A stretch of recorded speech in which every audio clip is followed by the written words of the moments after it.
Puji nama Tuhan, saudara. Renungan hari ini kita akan sama-sama membahas mengenai apakah Alkitab tidak konsisten atau konsistenkah Alkitab itu. Karena sering mungkin kita temukan seolah-olah ayat satu dengan yang lainnya ada yang sepertinya bertentangan. Ya, hari ini kita akan sama-sama melihat tiga hal saja, karena sebenarnya ada banyak hal untuk kita sama-sama pelajari. Ya, apakah ini menunjukkan bahwa Alkitab itu tidak konsisten, atau sebaliknya kita menemukan bahwa sebenarnya konsisten, hanya salah dalam hal memahami, dalam hal mengerti, ya, paradigma yang salah yang membuat akhirnya orang itu bingung. Bahkan juga kalau ada anak Tuhan yang bingung, ini merupakan kesempatan untuk kita sama-sama merenungkannya. Yang pertama, di dalam Kejadian 2 ayat yang ke-17. Tetapi pohon pengetahuan tentang yang baik dan yang jahat itu janganlah kau makan buahnya, sebab pada hari engkau memakannya pastilah engkau mati. Ya, ayat ini jelas-jelas dikatakan kalau engkau makan atau saat engkau memakannya pastilah engkau mati. Dan orang bertanya, kok buktinya setelah Adam dan Hawa makan buah pengetahuan baik dan jahat itu mereka tidak mati?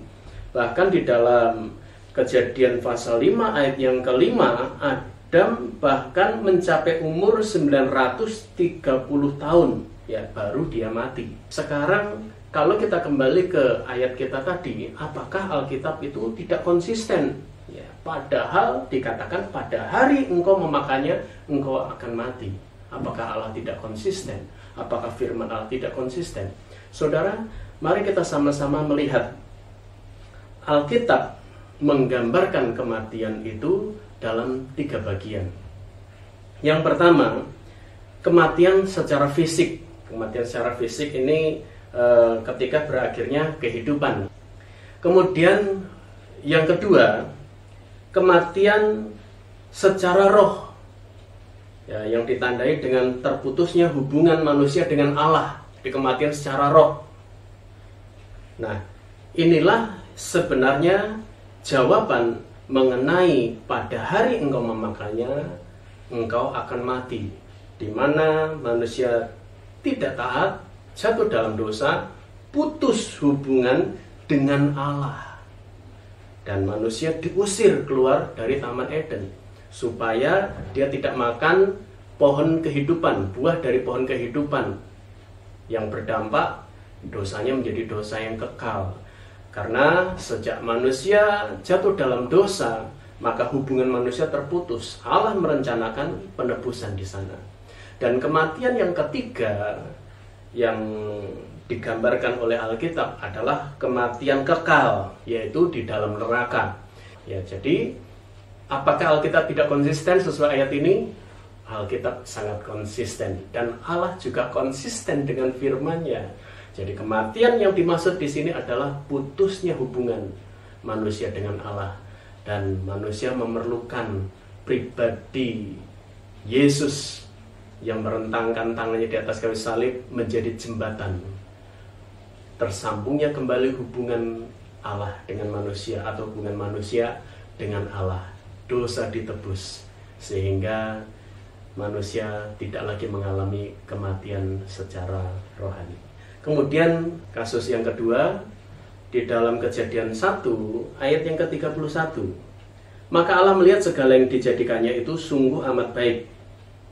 Segala yang dijadikannya sungguh amat baik. Berarti Allah melihat ciptaannya sungguh amat baik. Mungkin saudara melihat dalam Kejadian pasal yang ke-6 ayat yang ke-5 sampai 6. Ketika dilihat Tuhan bahwa kejahatan manusia besar di bumi, dan bahwa segala kecenderungan hatinya selalu membuahkan kejahatan semata-mata, maka menyesallah Tuhan bahwa Ia telah menjadikan manusia di bumi, dan hal itu memilukan hatinya. Loh, tadi di Kejadian pasal 1 katanya Allah puas. Allah melihat segala yang dijadikannya, termasuk manusia yang diciptakannya, itu sungguh amat baik. Tetapi kemudian di dalam Kejadian 6 ayat yang ke-5 sampai ayat yang ke-6, firman Allah katakan, maka menyesallah Allah. Apakah ini tidak menunjukkan bahwa Alkitab itu tidak konsisten? Mari kita sama-sama melihat, saudara. Di dalam Kejadian 1 ayat yang ke-31, di situ memang Allah puas dengan apa yang diciptakannya dan sungguh amat baik. Di situ dikatakan. Tetapi ketika manusia jatuh dalam dosa, ketika manusia itu hidupnya rusak, manusia memberontak kepada Allah, maka Allah menyesal. Nah, menyesal ini menggunakan bahasa Ibrani nakam. Nakam artinya apa yang dikehendaki Allah ternyata tidak terlaksana. Manusia tidak melaksanakan apa yang dikehendaki Allah. Jadi kata menyesal itu untuk menunjukkan bahwa sasaran Allah, rancangan Allah bagi manusia, siapa yang merusakkan? Bukan Allah. Siapa yang merusakkan? Manusia sendiri. Jadi kata menyesal di sini artinya bahwa apa yang sudah dirancangkan Allah itu tidak terlaksana karena manusia merusak sendiri rancangan Allah. Dengan dosa, dengan pemberontakan manusia. Dan sekali lagi, apakah Alkitab tidak konsisten? Alkitab tetap konsisten. Karena buktinya apa? Walaupun Allah menyesal, walaupun rancangan Allah tidak terlaksana akibat manusia memberontak, tetapi Allah tetap menunjukkan kasih-Nya sampai Dia menjelma menjadi manusia dan rela mati di atas kayu salib. Tujuannya apa? Memperlihatkan kasih-Nya yang besar. Dari sejak Dia menciptakan sampai manusia jatuh dalam dosa, dan Dia ingin tebus manusia ya, untuk kembali menjadi pribadi yang melaksanakan apa yang dikehendaki Allah ya.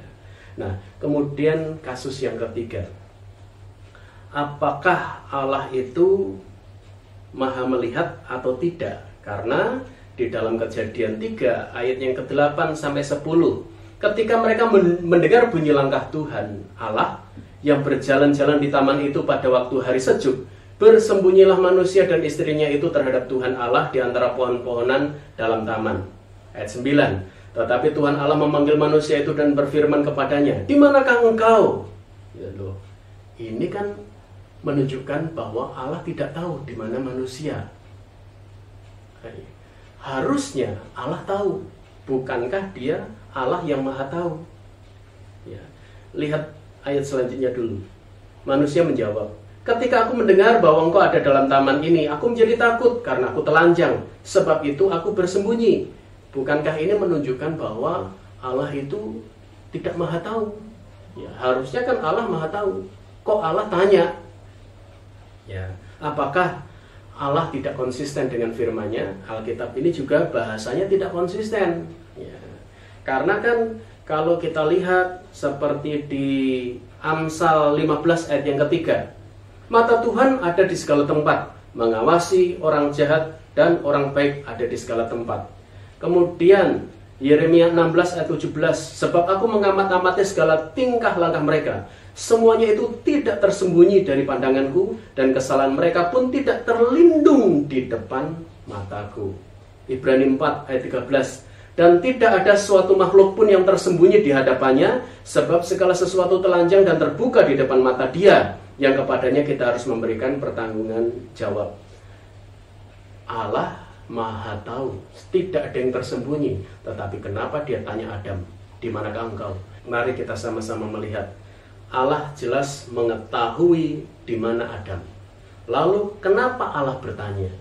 Yang pertama, agar manusia tahu bahwa Allah itu akan selalu mengejar mereka ketika mereka hidupnya tidak beres. Yang kedua, ingin menunjukkan bahwa mereka ketika melakukan pelanggaran, mereka tetap berurusan dengan Allah. Kemudian yang ketiga, untuk menunjukkan dan membuat mereka sadar bahwa ada dosa yang harus mereka sadari. Dan pertanyaan Allah ini sebenarnya Allah sedang membawa mereka kepada pengakuan dari pelanggaran yang mereka buat. Adam, di manakah engkau? Supaya manusia menyadari kesalahannya, supaya manusia mengaku, oh ya, saya tadi sudah bersalah, saya tidak taat, saya makan buah pengetahuan baik dan jahat. Dari hal ini kita tahu bahwa Alkitab, firman Allah selalu konsisten. Dan pertanyaan Allah ini bukan karena Allah tidak tahu, tetapi karena Allah ingin menunjukkan bahwa Dia akan selalu berurusan dengan apapun tindakan perbuatan yang dilakukan oleh manusia. Saya kira cukup renungan kita hari ini, dan biarlah kebenaran-kebenaran yang kita gali bisa membawa kita semakin bertumbuh dalam pengenalan yang benar akan Allah. Jadi kita tahu bahwa Alkitab itu di dalamnya nyata kebenaran Allah. Itu merupakan ungkapan isi hati Tuhan yang merupakan jawaban bagi kita sekalian, dan kuasa yang menyanggupkan kita untuk hidup dalam kebenaran. Puji nama Tuhan. Kita satu dalam doa. Terima kasih Bapa di surga, bersyukur kepadamu ya Tuhan, lewat perenungan malam hari ini boleh membawa kami untuk bertumbuh mengenal firman-Mu, mengenal pribadi-Mu, bahkan juga menyadari bahwa apapun yang tertulis dalam firman Allah semuanya iya dan amin. Firman-Mu adalah kebenaran dan tidak bertentangan satu dengan yang lain. Firman-Mu konsisten ya Tuhan. Pribadi-Mu juga konsisten ya Tuhan. Itulah yang membuat kami juga hidup dan berdiri di atas kebenarannya, yang membuat hidup kami semakin bertumbuh dalam pengenalan yang benar akan Tuhan. Terima kasih ya Bapa, bersyukur kepadamu, kami terima berkat-Mu dalam nama Tuhan Yesus Kristus. Haleluya, amin. Terus pelihara firman Allah, karena firman Allah selalu konsisten dan kebenarannya akan selalu nyata dalam kehidupan kita. Tuhan memberkati.